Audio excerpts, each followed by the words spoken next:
ও আমার একটা হৃৎপিণ্ড, সেটাই আল্লাহ নিয়ে গেছে। পরশুদিন বলছে, বাবা আমার একটা বর্তা কিনে দাও। আমার স্যান্ডেলটা দেখে 3 বছর পুরাতন ছিঁড়া, কিন্তু আমি আমার স্যান্ডেলটা পাল্টাই না, সেলাই করে নেই, কিন্তু আমার বাচ্চাদেরকে আমি কষ্ট পেতে দেই না। শুধু একবার বলছে, বাবা লেচে খাবো। আমার মেয়ের মোবাইলে আমার নাম হলো 500 ছবি আছে। আমি এখনো সাহস পাইনি আমার মেয়ের একটা ছবি বের করে দেখতে। আমার সেই সাহস নাই। আমি সেই সব হারাই ফেলছি, কারণ ও আমার ছিল হৃৎপিণ্ড।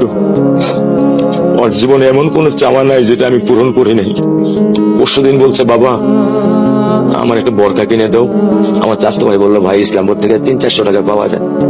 আমি সাথে সাথে নিউ মার্কেট থেকে আমি 1000 টাকা দিয়ে আমার মেয়েকে বর্কা এনে দিচ্ছি।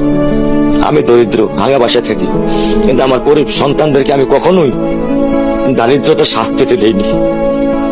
দারিদ্রতা স্বাদ পেতে দেইনি। আমার বড় মেয়েকে এখন আমি সেলোরার থেকে জামা কিনে দিই।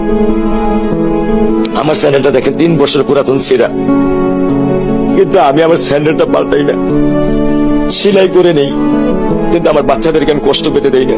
শুধু একবার বলছে, বাবা লেচে খাবো। আমি 1 মিনিটও দেরি করিনি, 1 মিনিটও আমি দেরি করিনি।